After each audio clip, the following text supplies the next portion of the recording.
Welcome to From Dusk Till Dog. I'm your host, Erica Gonzalez. This was previously the Dog Training Audio Experience podcast, but you know what? I'm in a different season of life, and I wanted to refresh this podcast and the setup. As a recovering overthinker, my goal as of now is to simply hop on this microphone when I can, keep things casual, and just get this information out there. Today's episode is thanks to our community on Patreon and our podcast-specific monthly supporters who both sponsor this podcast. Our Patreon community voted on what the topic today is going to be, and that topic that won was how to get your dog to listen better in general. So we're going to attack that topic and go over my 6 areas to focus on.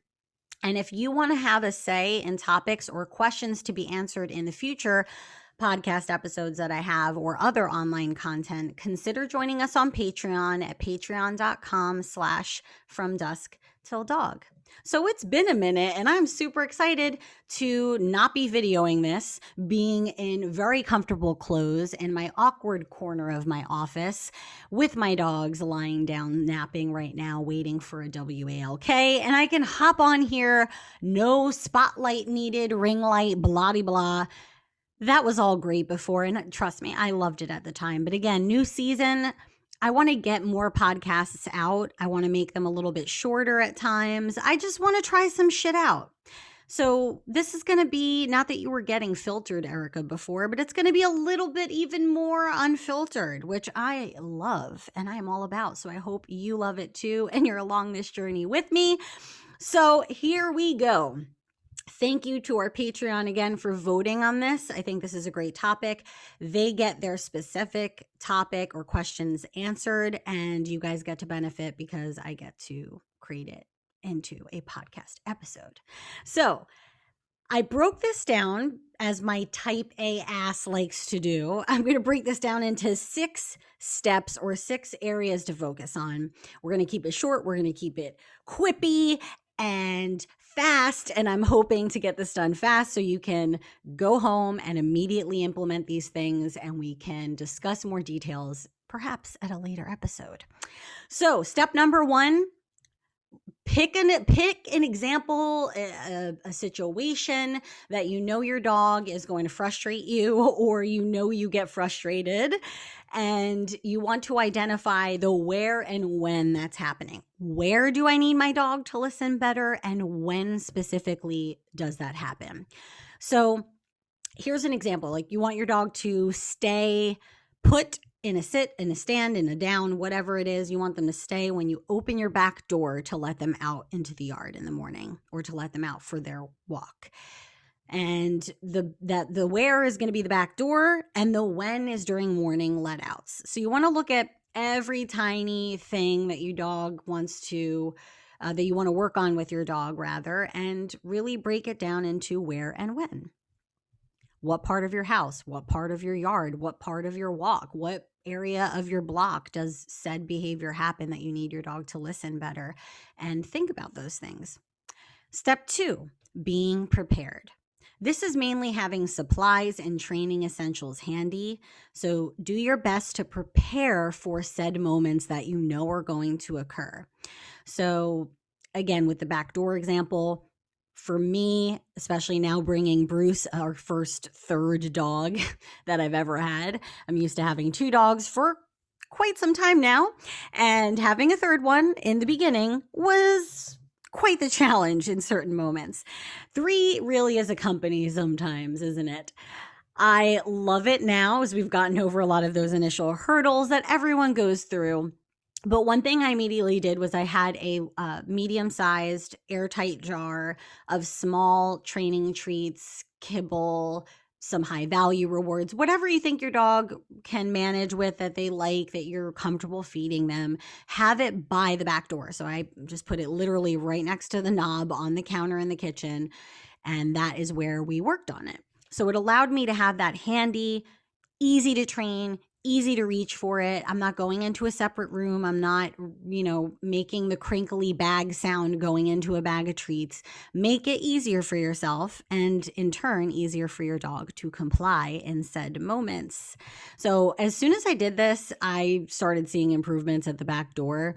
I was rewarding them, of course. I am a dog trainer after all, but I was being a little lazy about it in my mind. So I was like, we got to step it up. We need this to go better and faster. So let's extra prepare.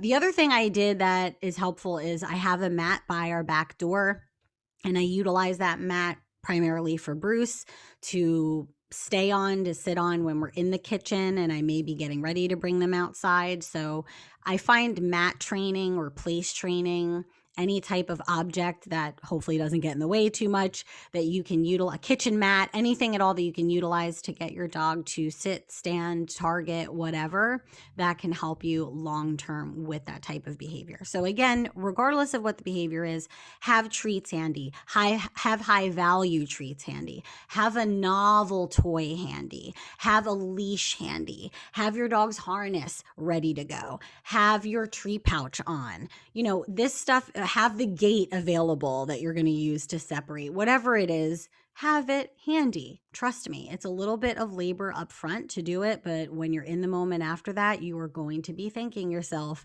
because everything's going to go a little bit or hopefully a lot smoother. Step 3 is management. Management. The song of my life. All right, so random singing is for free, folks. Management is examining in what ways you can prevent, reduce, eliminate unwanted behaviors from your dog. So this is crucial to establishing or helping establish an environment and a situation where your dog can best respond to your request. So with the back door example again, let's follow that all the way through today. Management will come in the form of ensuring that you have a leash on your dog before you go to the back door area.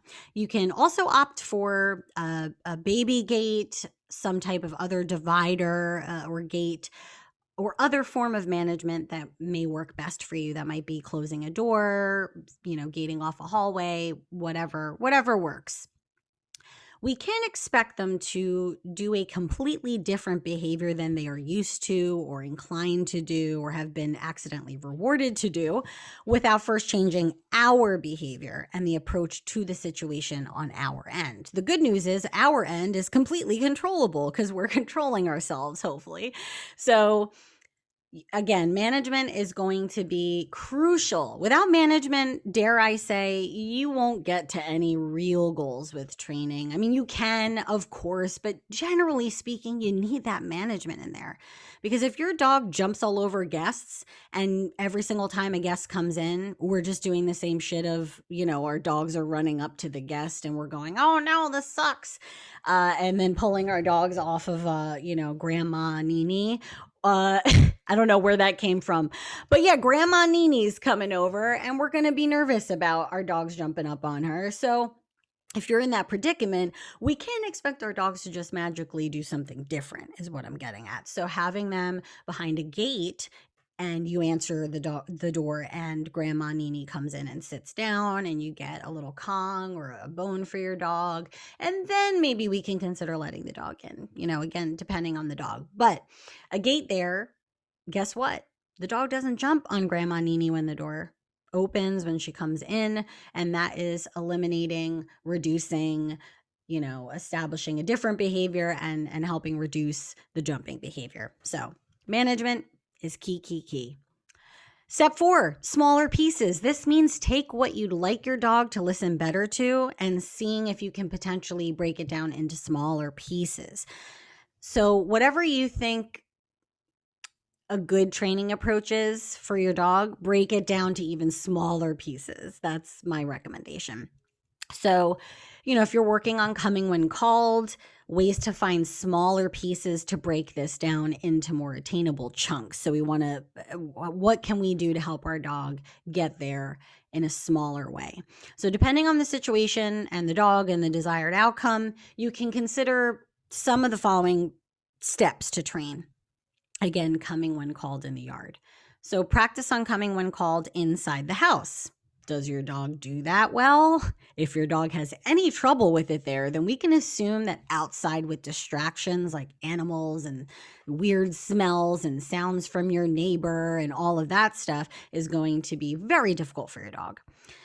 Practice asking your dog to come when called from a shorter distance in the yard. Perhaps we're asking for it a little further than they know or are comfortable with, or that they're able to be successful at.